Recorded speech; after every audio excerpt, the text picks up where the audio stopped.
So let's get to it. First, we have to stop in the United States.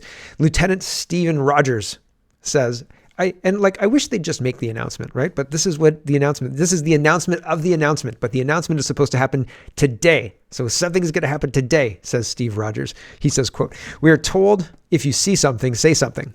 I remember that. "We see something very troubling happening in Canada that we believe may impact U.S. national security. On September 14th, we are sending a letter to Congress expressing our concerns. Stay tuned. We will also make that letter public." Yowza. So I will bring you that letter. I hope I will bring you that letter. I'm interested in reading that letter. I will look out for it today. I haven't seen it yet. If I saw it, I would read it to you. But when I see it, I'll put it on my little list and I'll tell you the next day. And what could it be? Do they know something about Chinese interference? Did the CSIS leakers send it to Lieutenant Rogers first? What happened? I'm interested is it new information? Is it repackaged old information? I'm trying to temper my excitement because who knows what they're going to say. And I mean, the first, as I demonstrated yesterday with the fugitive clip, the first line of defense is denial, right? Those people are crazy, right? And usually that seems to work because the media goes, "Oh, okay, they're crazy. Gotcha." And that works. That's it. Done, right? Wash your hands of it. They're done. Crazy. So I'll let you know. We'll see. I'll try and let you make up your mind about the information. But it might just be old stuff repackaged because the Americans, right? Sometimes they read things that are happening in Canada and they're like, "Wow, really?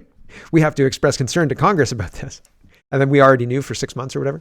Okay, Maxime Bernier says, "We've had all kinds of far left nonsense thrown at us for years. Our way of life has been systemically assaulted on all fronts: cultural, economic, social, medical, sexual, environmental, by the woke crazies. Remember glory holes? There's a cold going around. Don't have sex, but, cut a hole in a door." Or whatever. Do you have a fridge box laying around? No? Okay. Weird, right? Weird. Anyway, woke crazies doesn't even begin to describe the madness that we've gone through over the last couple of years. It's been crazy.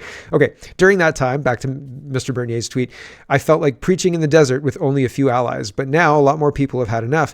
The narrative is collapsing. We're entering the active backlash phase. Fasten your seatbelt. Sanity is coming back." I don't know. I don't know if sanity is coming back.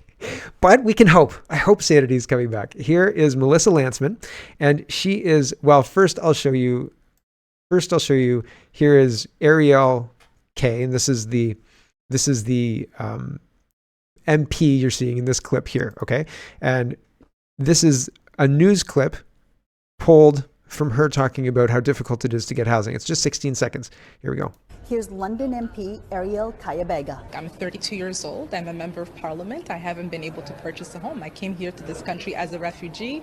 I've been a single mom for the last 14 years. And these are things that are not unique to just me. Here's London. So she can't afford a home, and these are things that are not unique to just me, she says, but your salary is unique to just you. You're making $200,000 a year and you can't afford a home? Holy cow, as an MP? Melissa Lantsman says, "A Liberal MP admits that after 8 years of Trudeau, she can't afford a home on almost $200,000 salary. Before Trudeau, you didn't need to make even close to that to buy a home. Now, almost no one can buy a home.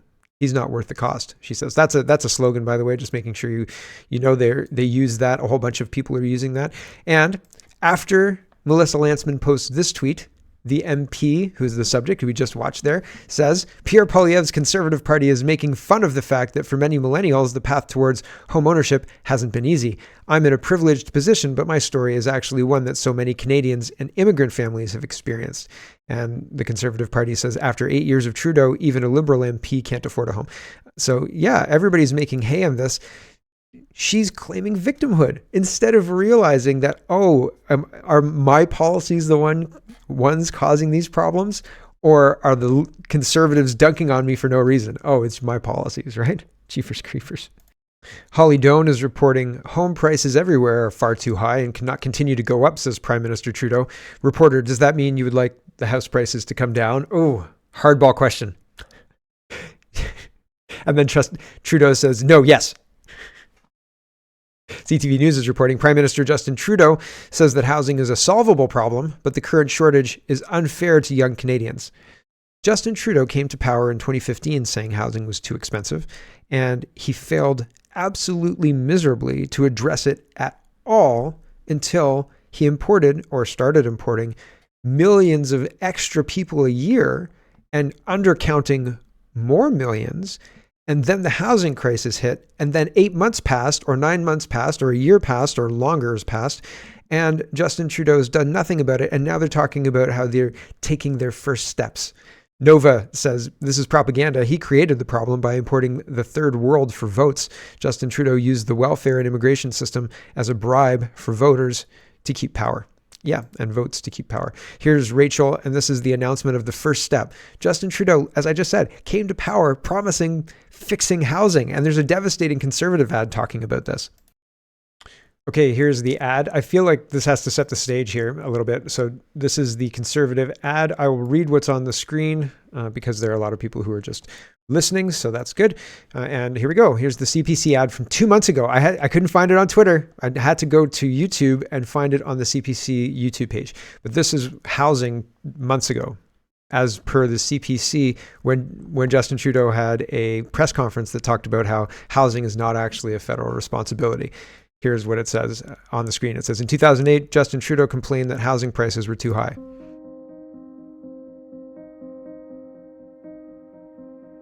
High housing costs mean young people and new Canadians can't buy homes, which leads to increased pressure on existing affordable housing.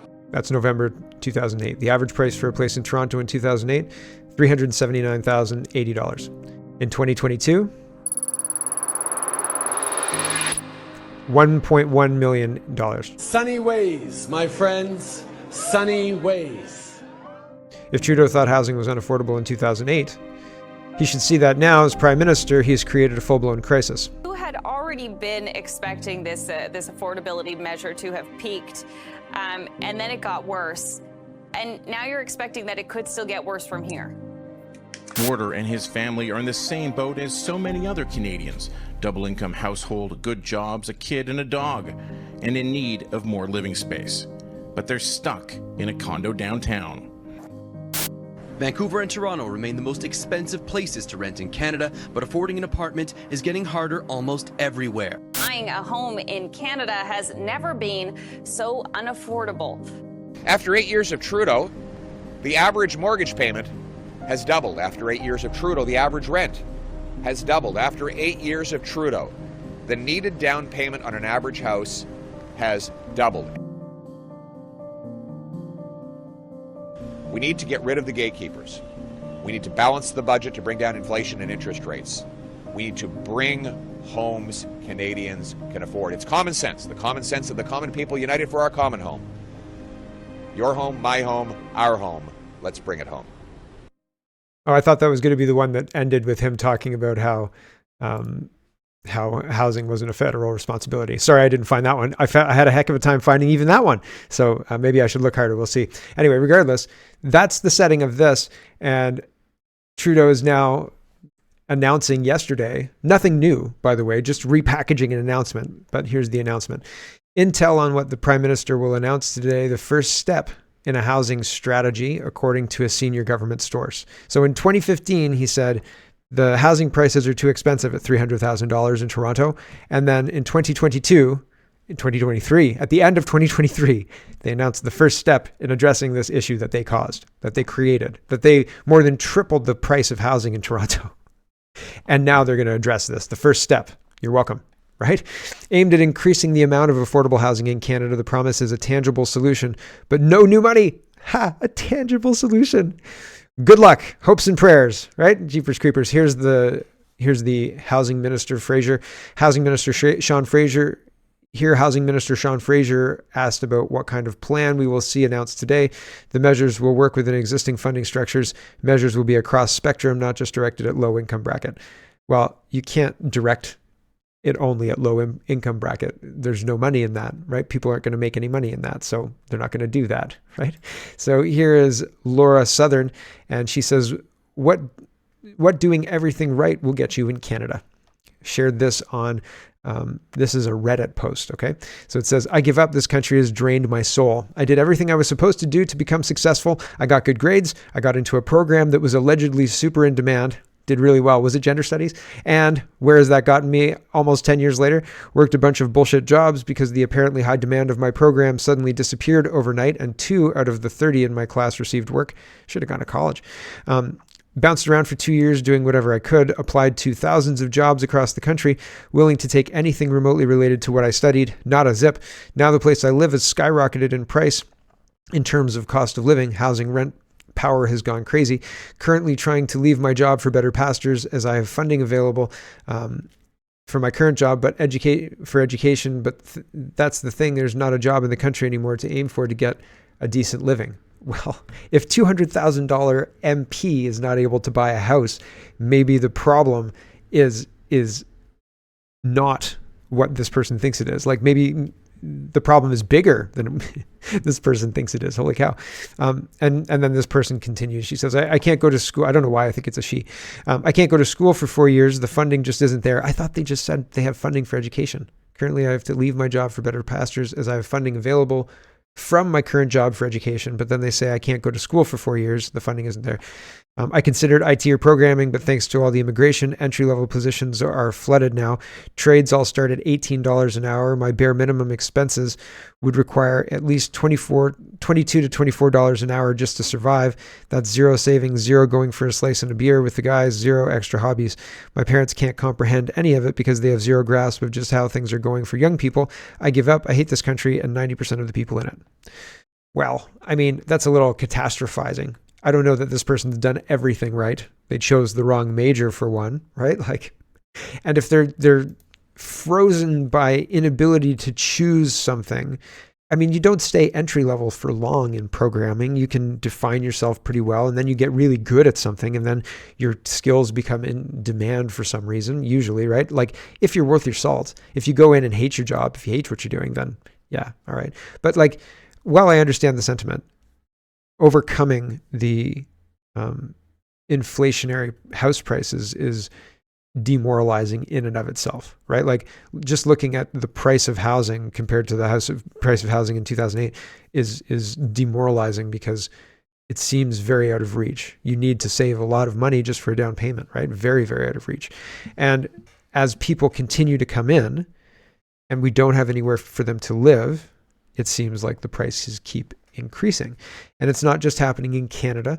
So this is happening in the United States. The border control people. Yesterday alone, Border Patrol apprehended 7,400 illegal immigrants at the southern U.S. border. And when combined with the ports of entry, there were over 9,100 migrant encounters in one day. I'm told they released 5,000 yesterday with a notice to appear. So we'll see you later. Good luck, right? Welcome to the United States. And if you times 9,000 by every day of the year, that's 3,200,000 people entering every year. That's an invasion. That's a huge amount of people. How can that be acceptable? That is completely unacceptable. And the same thing is happening in Canada, where people are crossing the border, not nearly at the same level of 9,000 people per day. But I mean, I've been talking about this since 2019, and that number of people is going to impact the community. That number of people is going to impact the country. There's going to be problems, and we're already seeing problems. And the division, the wedges, all of that is being encouraged. The housing is just the most visible part, right? Because people who are doing things right, and when I say doing things right, I mean, if you've got two working adults who can't afford a job.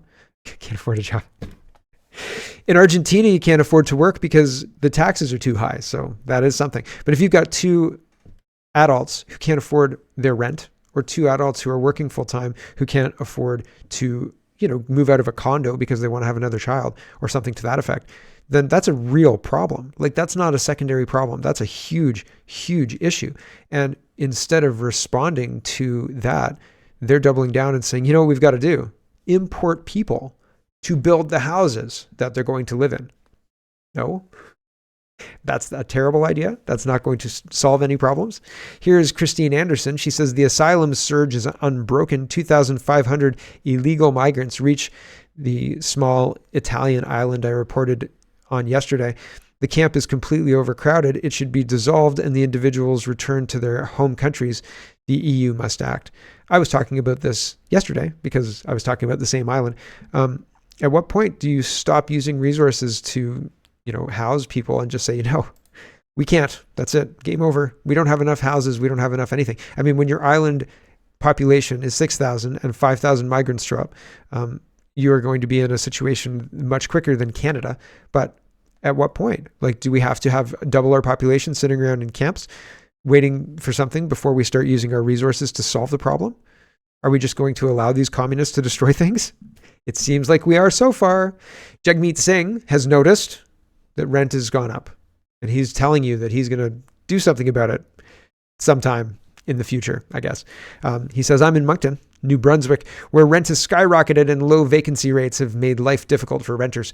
10 years of Conservatives, 8 years of Liberals have failed to build affordable homes. When the Liberals took over and you started propping them up, the problem was already happening. And it didn't happen under only the Conservatives, although there were elements of that, but that was blamed on the 2008 crisis, et cetera, et cetera. Well, and Canada's housing bubble. Holy smoke, right? We've got a huge housing bubble that people in Canada think that they're investing in their retirement. I don't know that that's actually accurate. Anyway, 10 years of Conservatives, right? Those that created this mess can't be trusted to fix it. He's propping up this mess. He's the one propping up this whole thing. Petrified COVID parent says, you're propping up the government. The person who created this mess is you. You're the one who did this, right? It's like finding out at the end of Fight Club that Tyler Durden is Edward Norton, right? Like, holy smoke. What'd you call me? Right? Like, the whole thing is wild and crazy. And I can't, it is very interesting that Jagmeet Singh is so disassociated from his involvement in the crisis that is happening, unfolding right in front of our eyes right now, that he's trying to make political hay against his political opponents and his political partners, just in case the confidence and supply deal falls apart before 2025. Like, he wants you to make sure he wants to get more seats than Justin Trudeau and be the prime minister in a coalition. That's Jagmeet Singh's plan, right? So yikes, right? That would just be a nightmare. That would be the worst. That'd be the worst. That'd be terribly, awfully bad. Here's Tucker Carlson. He is talking this whole thing, 10 minutes. So this is the teaser for the guy Tucker Carlson is interviewing today, the guy who wants to take Argentina back to capitalism because they're a socialist country and socialism steals your soul. He says communism doesn't work. I don't know that he said steals your soul. I think I heard that in this report. One of the things they talk about is, and I thought it was really interesting, he's talking to an Argentinian, and the Argentinian guy says, sometimes you don't work in Argentina because it's more expensive. It's too expensive to work because they take too many taxes. So like, it costs you money to work, right? So you work, you get paid, then you have to pay the government, and it's very expensive. And they've got stacks of bills. They're trying to trade $100 bill in Argentina. But this whole interview, this whole 10 minutes is totally worthwhile watching. I'm probably going to watch the other interview today as well. Here's Tucker Carlson talking about what happened in Argentina. I'm probably going to play the first minute or so, but the first 10 minutes, like it's so quick. It's probably too fast as well. Hold on. It's quick because, like, when you watch a movie and the movie's really good and 2 hours flies by and you're like, wow, that was really entertaining. 2 hours. It didn't feel like 2 hours at all. This doesn't feel like 10 minutes. It's like, wow. You're making some interesting points here. Here we go. Politicians, money is power. They always crave more. But because they don't actually produce anything, they've got limited ways to get it. They can hike taxes on the population and collect the cash at gunpoint. That's the most straightforward way. But it's also highly unpopular. Voters don't like paying higher taxes. They resent it. So over time, most politicians in most places decide it's a lot easier to devalue the currency. You keep the tax rate pretty much the same, you just print more money. At first, most people don't even notice that it's happening. The money seems free. This is how the US government just paid for the COVID checks and the war in Ukraine and pretty much everything else that Washington has done for the past couple of decades. Just churn out more dollars. You can see why it's a popular strategy. But what happens if you keep doing it year after year? We really ought to know. So to find out, we flew to Argentina, a country of 45 million people on the Atlantic coast of South America. 100 years ago, Argentina was one of the richest places in the world. It had everything: abundant natural resources, vast open spaces, a well-educated, capable European population. Its capital, Buenos Aires, once looked like Paris, but probably richer. You can still see remnants of that time as you walk around the city today, but the buildings are ratty now and marred by graffiti. Argentina is no longer a rich country. It's one of the poorest nations in the Western Hemisphere. Nearly half the population here lives below the poverty line. Chicken for dinner is a luxury. The people are still impressive, the natural resources still exist, but Argentina's leaders have destroyed the country by devaluing its national currency. Argentina now has Weimar-like hyperinflation. It takes a brick of bills to buy lunch. Roads and bridges fall apart and nobody can afford to fix them. Things unravel. We spend more money as a country than we earn money. This man is called Hernan. Okay, so that's the guy he's talking about. You know, it costs money to work in Argentina. You know, why waste it? Why waste your time? Hello, everyone. Thanks very much for watching. This is just a short version of a longer show. If you'd like to get the whole show, you can go over to CanadaPoly.com and sign up for a subscription. Just look in the drop-down tab for Shop and Donate and look for subscriptions, and you'll get immediate access to the full show. Love to see you. Thanks for watching, everybody. Have a wonderful, wonderful